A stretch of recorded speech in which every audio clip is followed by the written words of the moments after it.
na pwede meron silang pag-ooperate sa kanilang mga hospital o sa kanilang mga health center, no?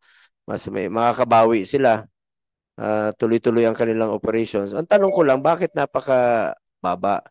Saan kayo nagkulang? Sa information drive o hindi talaga alam ng mga kababayan natin?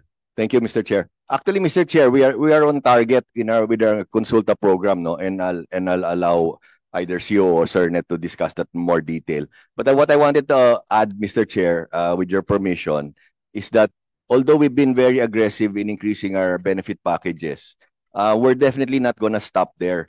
In fact, Mr. Chair, and maybe Doc Ish can discuss this in more detail, meron po kaming 3-year benefit plan. So even after we have increased everything already, Mr. Chair, including the 95% increase in across the board, no, every month starting today, tuloy-tuloy yan, may mga increases yan, no. I think Doc Ish, correct me if I'm wrong, no, I think it's a 3-year benefit plan, so tuloy-tuloy nakalatag na po yan, no. So we will not stop here, Mr. Chair.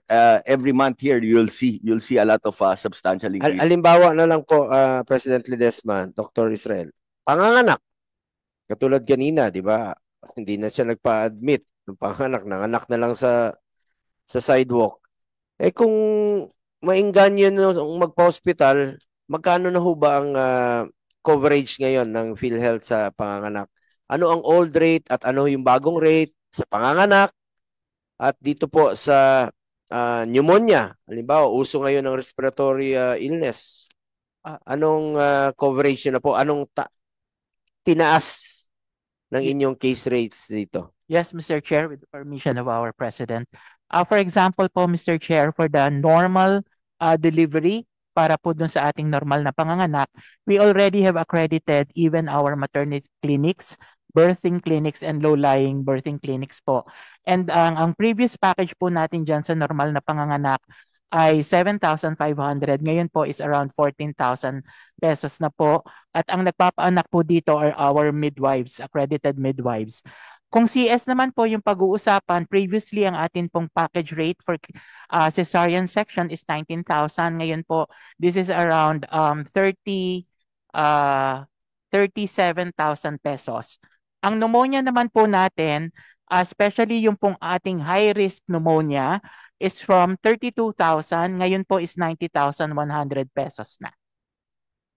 Ilan percent po ang itinaas? So yun pong ating pneumonia, ang atin pong in-increase is a little less than 200% increase. So ito yung mga cases na... Yun pong kasama po doon sa top 10 or doon sa rationalized. Yes, Mr. Chair. Salamat. No? Para at least maklaro lang po ng ating mga kababayan na hindi sila mangambang magpa-hospital at magpa-check up.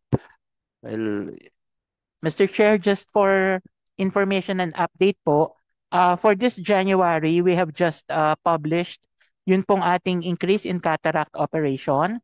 And we will also publish this January our new benefit for prescription glasses for 0 to 15 years old.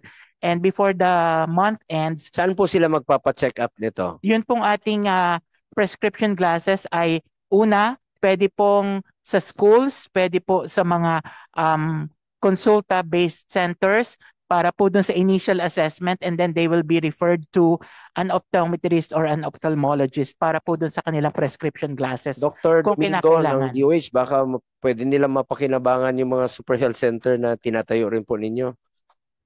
Dito. That's correct, Mr. Chair. Tama po yun. Sa e-consulta.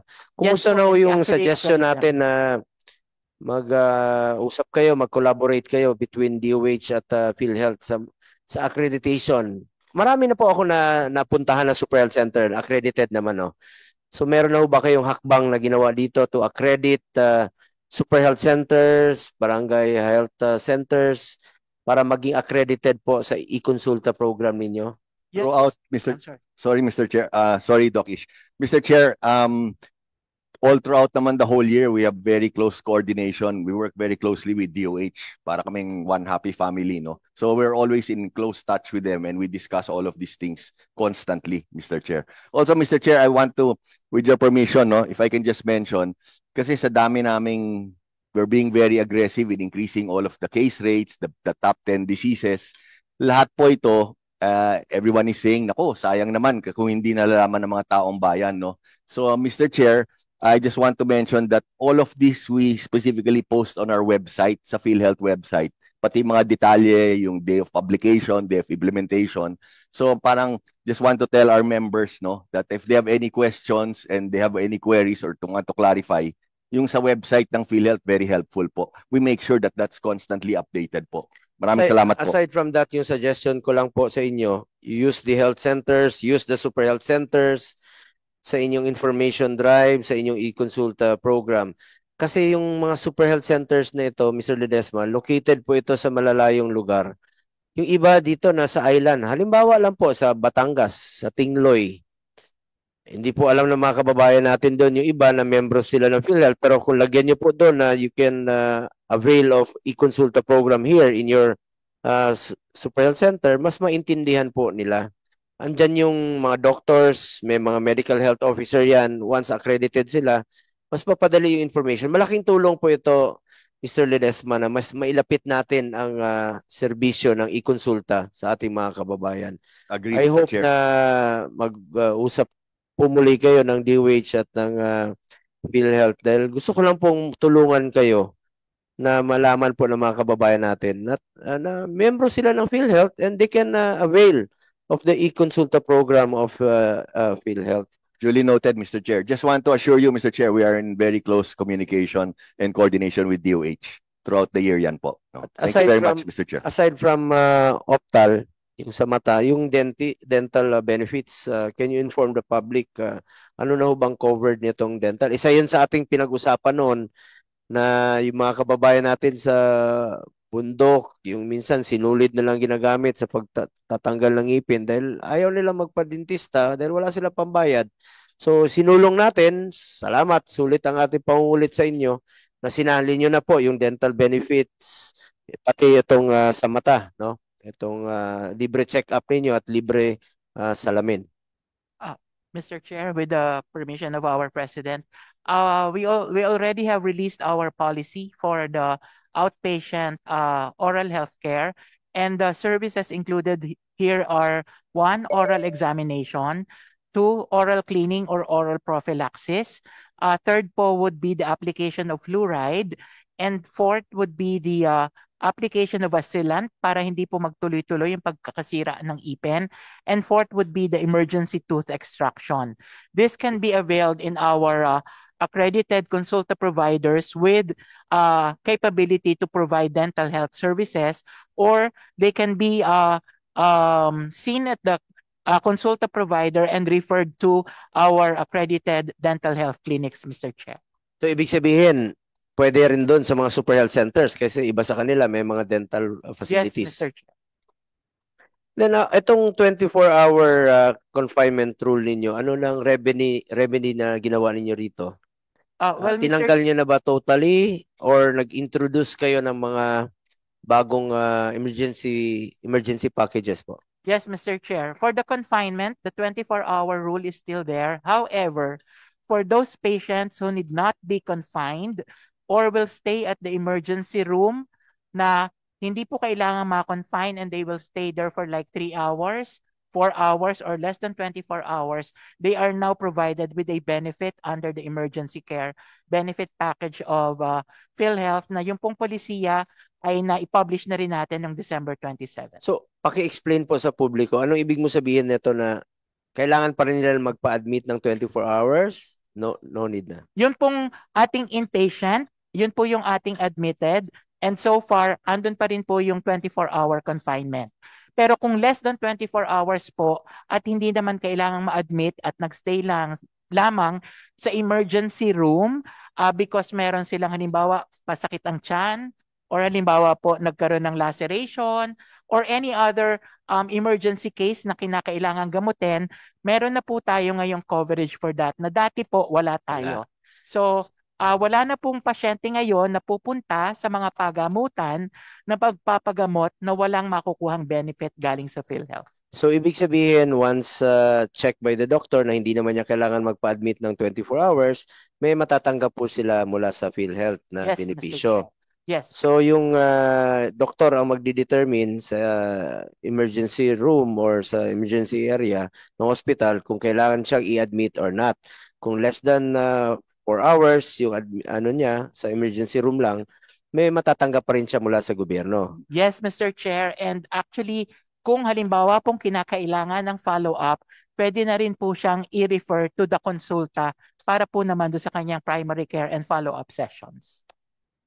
So pwera na lang po doon sa kailangan talagang i-admit as determined by the doctor. Okay. So ito yung mga in-introduce ninyo na mga emergency packages po. Kasama ba rito ang reimbursement para sa about ambulance or medical transport? Sa ngayon po, Mr. Chair, pinag-aaralan po natin yung coverage para po dun sa ambulances because sa ngayon po ay talagang ang tumutulong dito is the local government. Yun po mga provided ambulance para sa kanila. But katulad po doon, but there are specific benefits na kasama po yung ambulance service katulad po nung sa heart attack natin.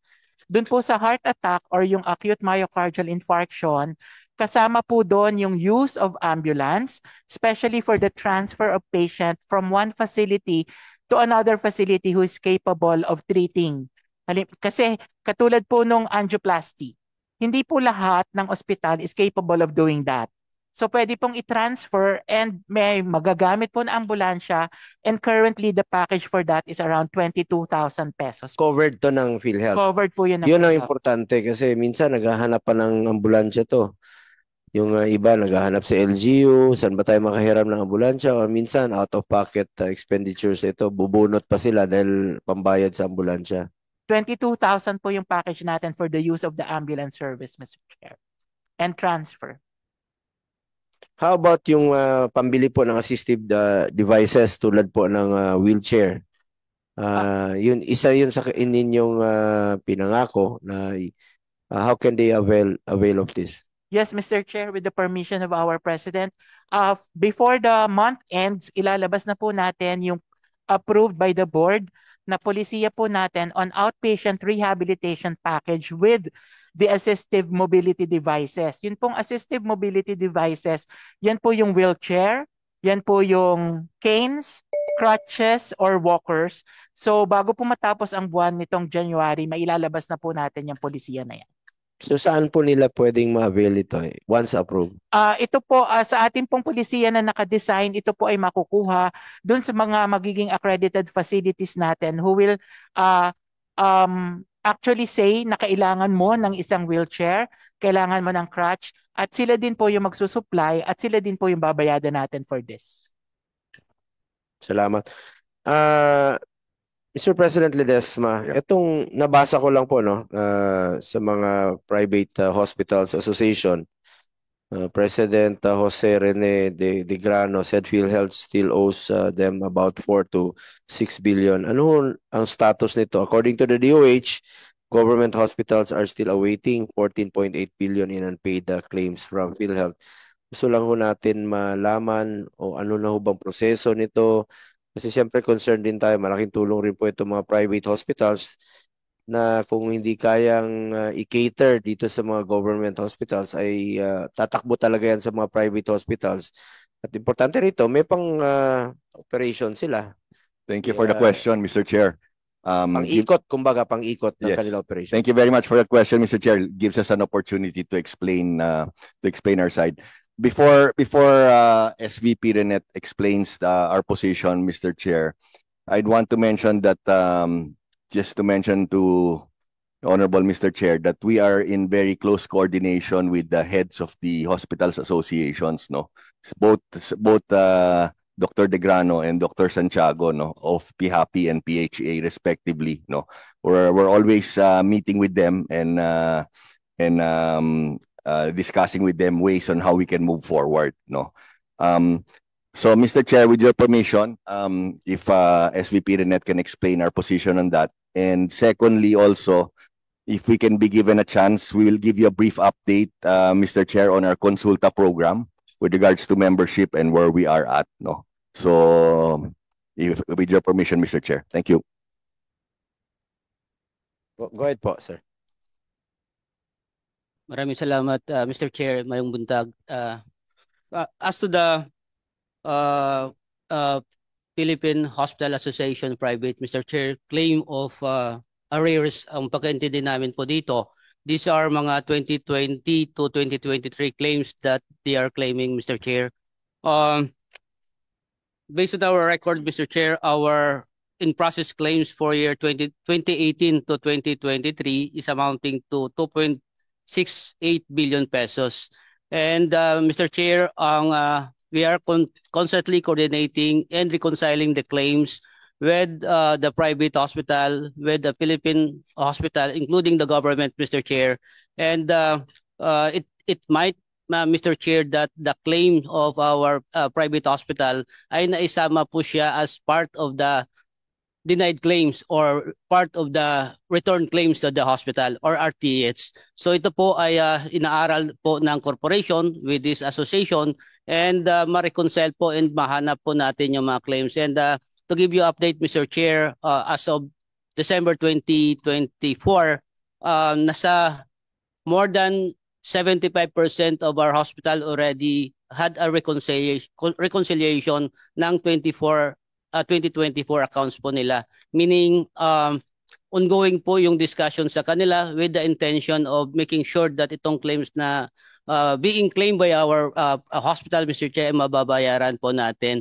And Mr. Chair, to give some updates on this one, particularly on the denied claims, Mr. Chair, ito ay mga kaparti ng claims during the pandemic, Mr. Chair. And of course, mostly of the claims as well ay denied through due to late submission. Ito po ay upon the instruction of our board, Mr. Chair, the management with PCO Ledesma already conducted some completed stop work, and we seek the opinion or guidance of OGCC along this line. Of course, this accounts more than 50% of the denied claims. And last week, Mr. Chair, we received already the response from the OGCC that the board, the corporation can pay this account, Mr. Chair, meaning even na deny na siya in the past due to late submission, ito po ay babayaran po ng corporation once it will be approved by our PhilHealth Board, Mr. Chair. So this one is malaking kaluwagan on the part of our hospital, Mr. Chair, and including our non-hospital facilities para po may release natin ng pondo po sa kanila, Mr. Chair. Salamat to. Na concern lang din po ako na nakikita natin sa kanilang mga reklamo since sabi ko nga, nandiyan dyan yung reserve funds ninyo.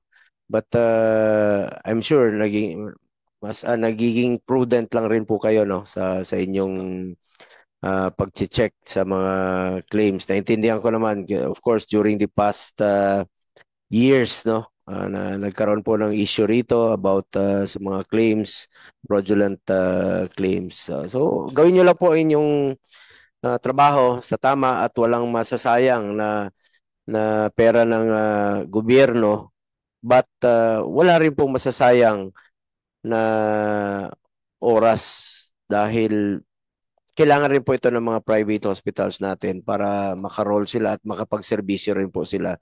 And I'm sure ilang buhay po ang masisave dito kung lahat po ay nagtutulungan, ang government hospitals and private hospitals. Pakiusap ko lang, just do what is right. Best interest of the people, best interest of ng gobyerno at walang masasayang na pondo po ng ating mga kababayan. At gusto ko lang pong tanungin sa inyo itong yung kanina tinanong mo, John.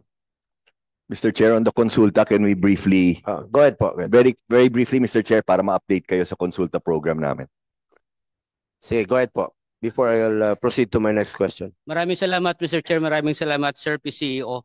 On the part of our consulta, Mr. Chair, as of November, we have 3,117 consulta package provider. Ito po yung mga facility accredited by PhilHealth na magbibigay po ng consulta services sa ating mga kapwa't Pilipino. So tumaas na po yung numero 3,117 as of November. Now, Mr. Chair, as of December, Mr. Chair, 27.8 million Filipinos registered already. But itong numero, Mr. Chair, kailangan pa natin ito patasin. Kumbaga, marami dapat na mga kapat Pilipino po natin marehistro dito po sa ating Consulta facilities.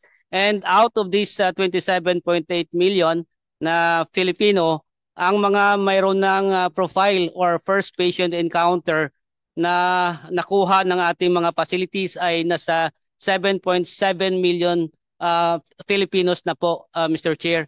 And Pakiulit lang po, ilan po ang naka-avail na, nakapag-konsulta na?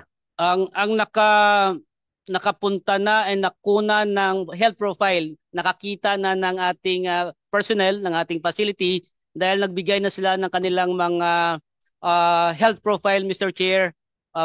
Itong tawag natin na first patient encounter, 7.7 million. 7.7 million Opo. yung na-profile. Opo. Pero hindi pa sila nakapag-avail ng i-konsulta. Yung naka-avail is nabayaran.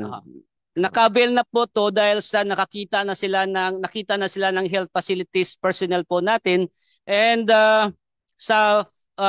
ang nabayaran na po ng PhilHealth, Mr. Chair, 2021 to 2024 ay 4.2 billion pesos, meaning ito na po yung nailabas natin na pondo para sa primary care. Itong ang malaking portion po nito, Mr. Chair, dahil po sa hearing na ginagawa po natin, ginagawa po ng ating butihing chairman, ay nasa 3.5 billion ito po yung last year lang. So mga 3 billion last year ay tumaas na kumbaga ang claims po nito dahil marami na naka-avail ng benepisyo. Ito po ang numerong ito, hindi pa ho sapat ito, kulang pa ho ito na dapat marami pang maka-avail, Mr. Chair. And we are encouraging, Mr. Chair, number one, maraming facility dapat magpapa-accredit sa Consulta program. Pangalawa, yung ating kababayan po ay lalapit sa mga Consulta facilities para po mapaparehistro and magbibigay ng kanilang first patient encounter and ma-schedule po sila sa konsultasyon,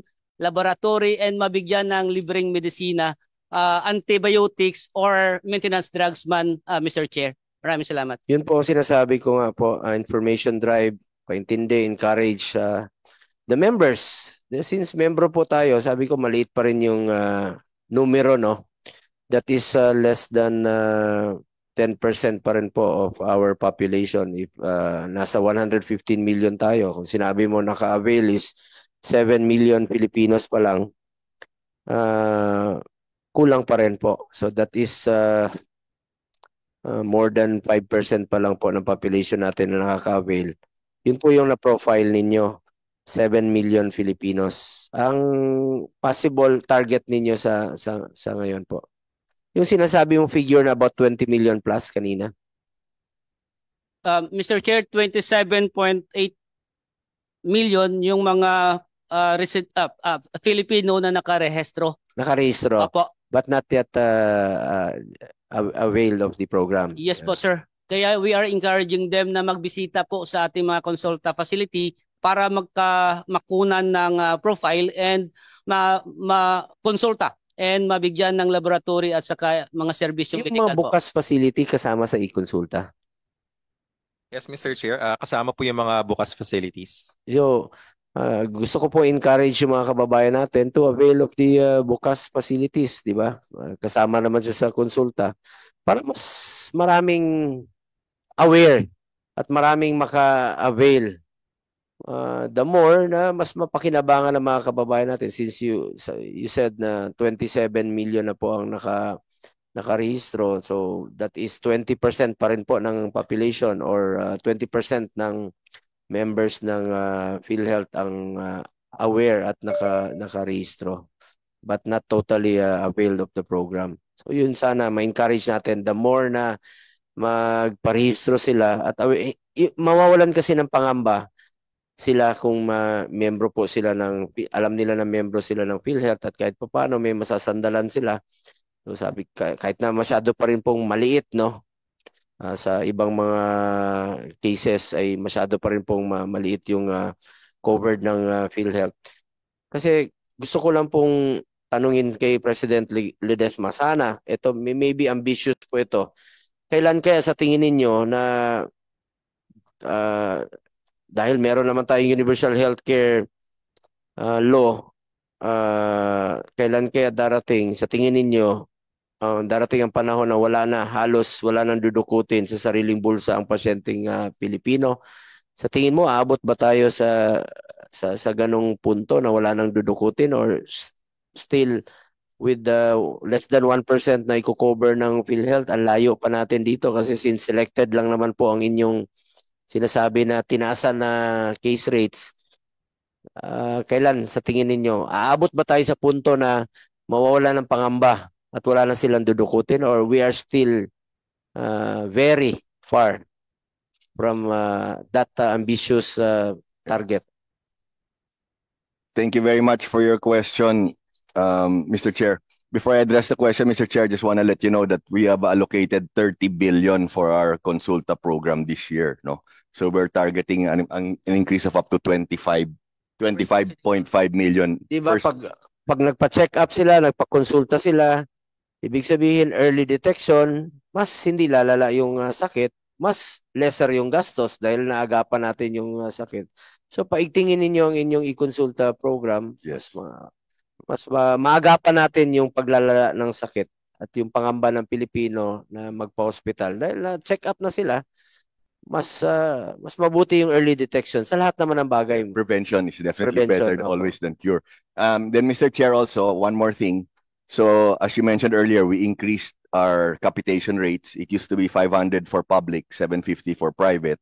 They're now at 1,700. No, and Mr. Chair, again, we can assure the members know that if we feel we need to increase that even more in the future, we will not stop there. No, we'll see how it goes. But malaki na pong increase na yan. No, now to address your question, Mr. Chair, we have been very aggressive, no, in PhilHealth for the last 2 years, and we continue to even be more aggressive.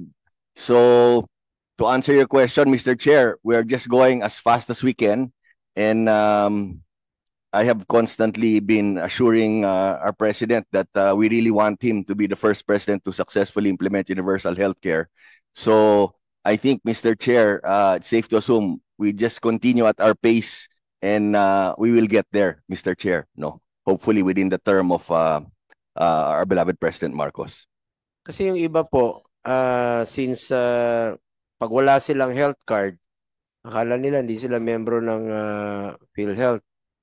So, nag-issue ba kayo ng, o may plano ba kayo mag-issue ng card para sa lahat na parang magiging health card na at least alam nila na membro po sila ng PhilHealth at mawalan sila ng pangamba na magpa-check up at magpa-hospital since meron silang hinahawakan?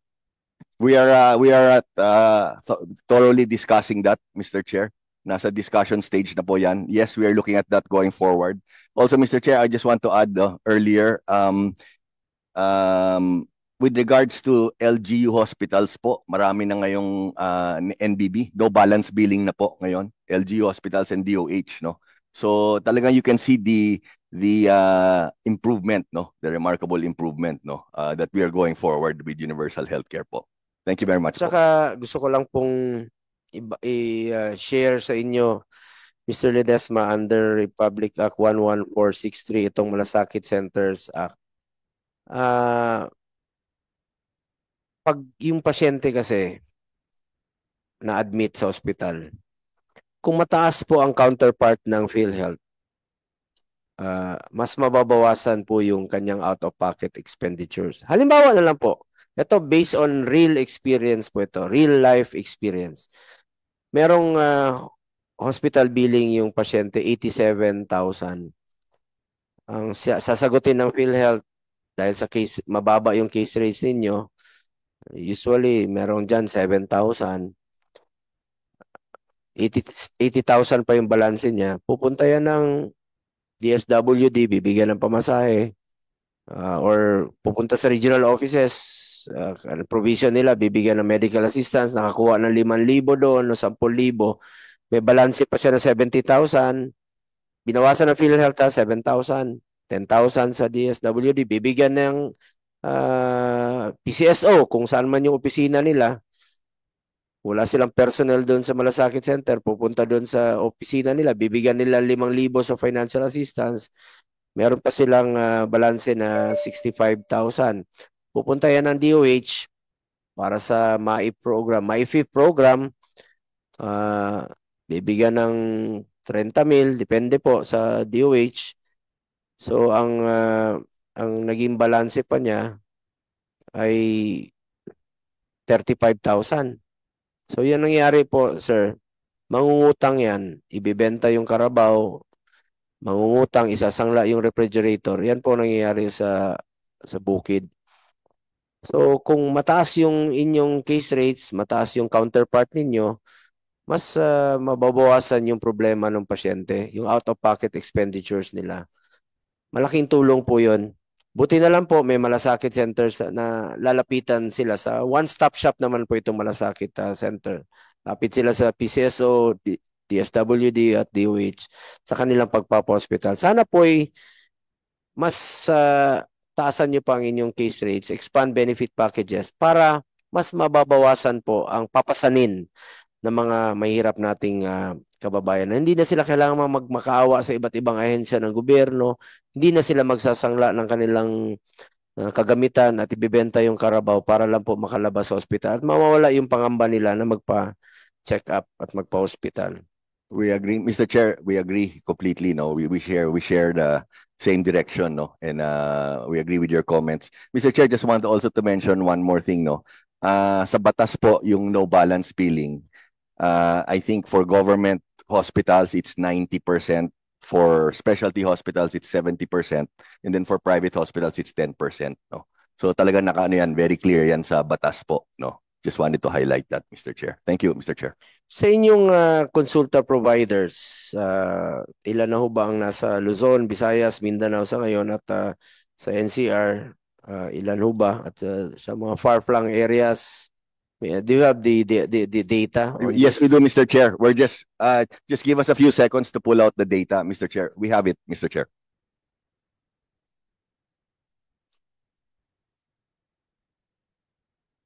Naibigay naman ng 3,000. The aggregate, Mr. Chair, is 3,117. Pero yung breakdown po ng Luzon, Visayas, and Mindanao, if we can submit it to you within the day, Mr. Chair. We don't have it on hand po eh. How about the DOH? Do you have the data na ilan ho bang super health centers or health centers are accredited with the consulta program ng PhilHealth? Yun naman ang sinasuggest natin long time ago. I have. Mr. Chair, hiningi po natin sa ating technical staff yung disaggregation. Mr. Chair, if you would allow, Go ahead po. Dr. Asek Domingo, on our records for the total of 32 super health centers, we have already accredited 22, and these are in Region 2, Region 3A, Region 3B, NCR, Region 4B, Region 6 and 7. So we are working on the remaining 10 to be accredited to, Mr. Chair. Anong basis niyo rito sa 32 po? These are the 32 super health centers in those areas, in those regions that I have enumerated, Mr. Chair. So yung sa Mindanao, sa Visayas, wala pa kayo data? Wala pa po akong Mr. data. Chair. We'll just check on that, Mr. Chair. I have the data, Mr. Chair. Doc. Go ahead po, President Ledesma. So again, Mr. Chair, the aggregate is 3,117. Let's break it down, Mr. Chair. No, for Luzon, Mr. Chair, we have Area 1 and Area 2. Area 1 would be 794. Area 2 would be 969. No, so for Luzon, it's 794 plus 969. That's around 1,800, Mr. Chair, roughly. And then for Visayas, we have 572 for Visayas. And for Mindanao, Mr. Chair, we have 782. So again, for a total of 3,117.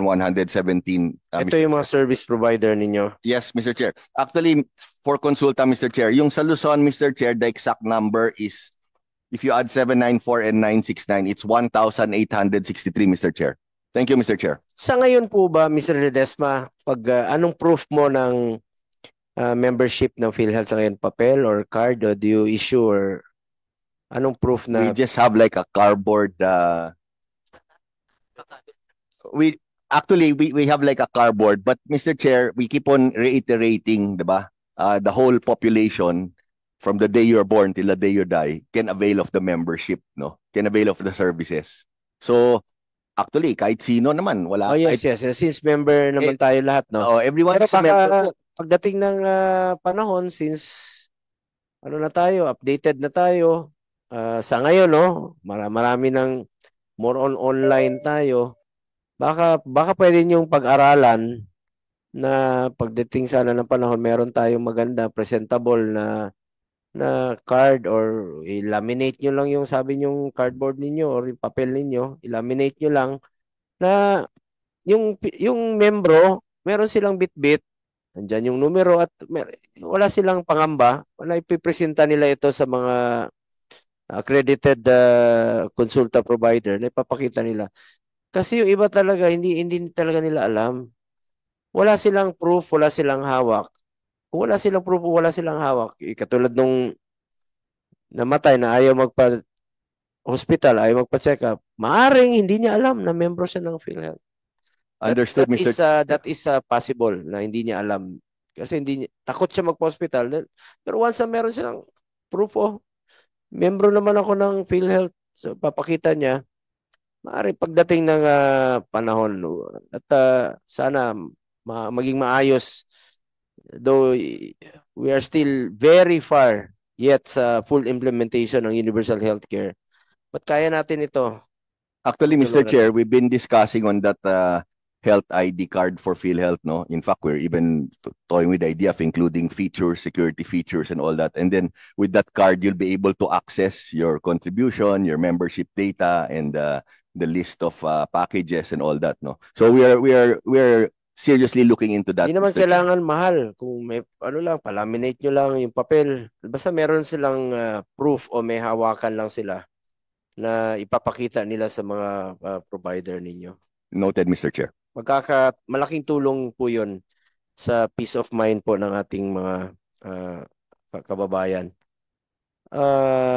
Pwede nyo bang ma-explain lang po itong sa inyong pinangako ng mga top 10 mortality diseases, yung plano nyo for this year? Mr. Chair, can I allow Yes. Dr. Ish Pargas to touch on the top 10 most common diseases based on mortality and morbidity? At Yes. saka Thank you, ano Mr. yung mga plano nyong implement this year aside from the top 10 mortality diseases? Yung mga dental benefit packages na sabi nyo na kanina, ano pang iba't ibang programa na plano nyong gawin ngayong taong ito? Yes, Mr. Chair, with the permission of our President. Katulad po nung nabanggit ko, so meron na po tayong nailabas na 2 benepisyo ngayong January. And ngayon pong bago matapos ay yun nga pong ating outpatient rehabilitation with the assistive mobility devices. This February, we are planning to come out and we are just finalizing the policy on this. This has been approved already by the Good Board. Yun pong ating expansion ng Z-benefit for heart surgeries that will include expansion of the benefit for bypass graft. For yun pong tetralogy of Fallot, yun po yung parang blue baby na tinatawag sa mga kabataan. And of course, on the ventricular septal defect or yung pong binabanggit na may butas sa puso, yung mga bata. So, plano po natin yan na mailabas ngayong February during the Heart Month. And we are also starting the complete staff work for the expansion and review of our packages for catastrophic cases like cancers. So yun pong sa ating cancer, we will focus first on the lung, liver, prostate, ovarian, and cervical cancer. And the target for that is this first sem of 2025. For the next of the top 10, we are just waiting for our commission study with the PCHRD on the next 20 prioritized cases for the rationalization, Mr. Chair. We are also now looking into studying and expanding our current children with disabilities Z-benefit package. And the plan is to expand this with regard to the access, because currently our children with disability benefit package can be provided by our contracted hospitals, but we are looking into expanding it even to other facilities like outpatient rehabilitation clinics or clinics of the physical therapists and all others. We are now also deep into costing the package for hemophilia. And this is with the Hemophilia Foundation of the Philippines, Mr. Chair. Thank you. Salamat, Dr. Israel. For the mental health benefit package, ano bang covered sa ngayon at anong plano niyo to improve po ito dito? Yes, Mr. Chair. For the mental health, actually yun po mga nako-confine, matagal na pong covered natin yan. But for the outpatient mental health package, we came out with a benefit package in 2023. At dalawa po itong pakete na ito. One is a general mental health package and the other one is yung specialist mental health benefit package po. Dalawa po yung pakete natin dito and yun pong ating isang pakete dito would cost around 7,000 plus yung general mental health. And then for the specialist care, it's around 14,000, Mr. Chair. Since 2023 po natin na ipa-implement ito. Salamat. Papansin ko kasi dito sa Mandaluyong sa mental health hospital, kailangan nila ng mga maintenance, maraming pumipila doon, about I think more or less 500 patients daw ang pumipila parati doon. Ano bang kino-cover ng PhilHealth? If you have the data. I don't have the data, Mr. Chair, but the National Mental Health Center is one of our accredited for our mental health package outpatient, Mr. Chair. I can provide you with the data if ever there are already utilization for this. Yung maintenance nila, importante yun. Yes, Mr. Chair. Napaka- Doon po sa ating outpatient mental health package, especially on the specialist healthcare, kasama po doon yung maintenance meds. So we will check kung may utilization na po ang National Mental Health Center, Mr. Chair. Salamat.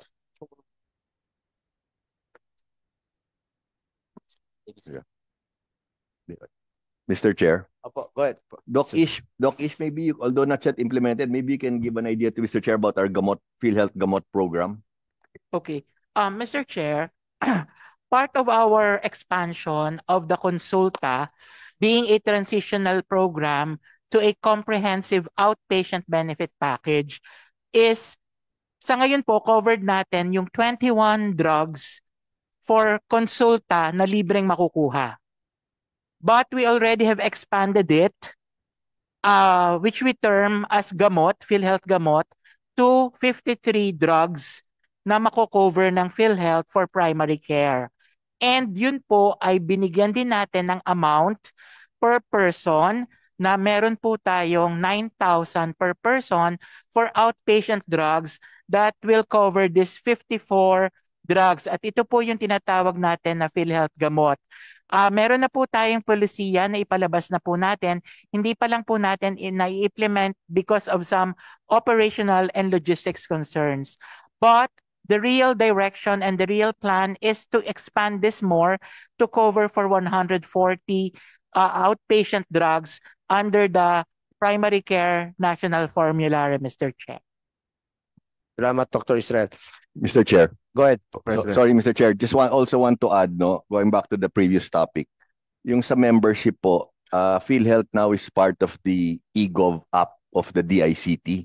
So, yung mga miyembro po, they just have to, as long as they have a phone or a computer, they can be members and get access to membership, even the information over the eGov app po.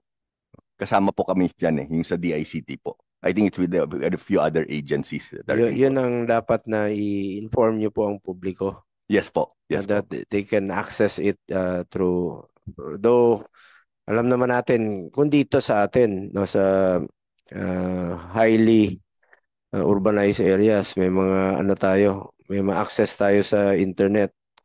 But how about the far-flung areas, rural areas, wala pong access. So yun ang sinasabi ko, that they can avail it through your health facilities po ng DOH po.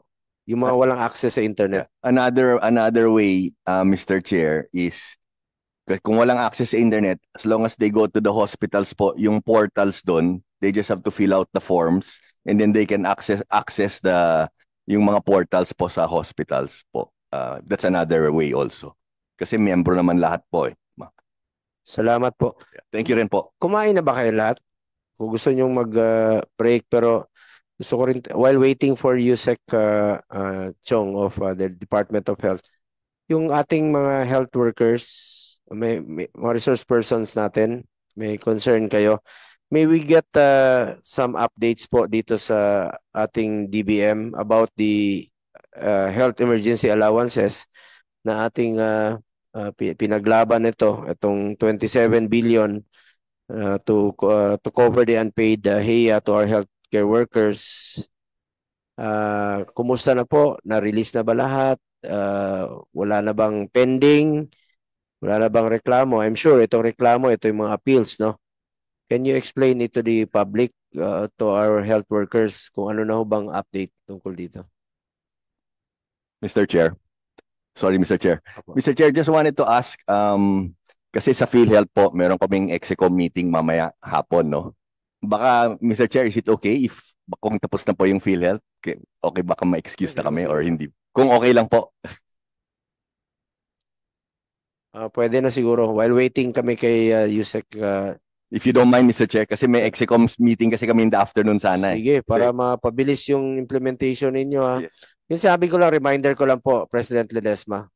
Malaking tulong po ito sa mga out-of-pocket expenditures ng ating mga kababayan. Kung mas ma-expand niyo yung services niyo po. Taasan niyo yung case rate, sabi ko nga kanina, mas mababawasan po yung kalbaryo ng ating mga kababayan sa paghahanap ng pambayad sa ospital. Kung mataas yung counterpart ninyo, mas mababawasan yung ibubunot ng mga pasyente, mas mababawasan yung problema ng PCSO, mas mababawasan ang problema ng DOH at ng DSWD sa kanilang tulong na ilalabas rin po kung malaki ang inyong benepisyo. Since kayo po yung may malaking pondo sa ngayon, since kayo po may reserve fund, yun po pakiusap ko po at patuloy po akong magdidinig dito. Sabi ko nga, I'm willing to adjust sa inyong oras para malaman lang po ng mga kababayan natin ang updates mula sa PhilHealth dahil naging issue po itong PhilHealth the past few months. At hindi po titigil ang mga kababayan natin na tututok po sa inyong opisina. Nakatutok po sila.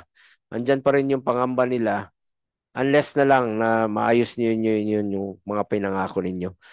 Pag naayos ninyo ang inyong pinangako, dyan lang po mawawalan ng pangamba ang ating mga kababayan na magpa-check up at magpa-hospital. Tulungan po tayo dito bilang chairman po ng Committee on Health, Mr. Ledesma. Nakatutok po ako dito.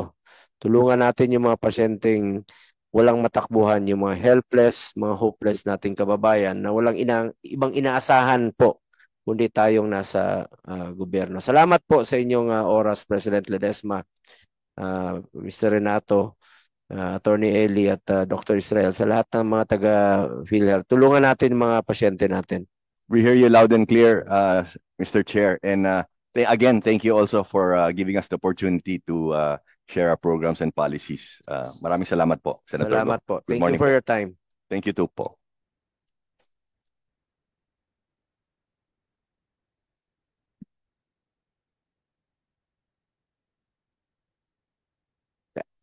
Break na lang muna tayo ng 10 minutes para makakain. We'll resume after 10 minutes.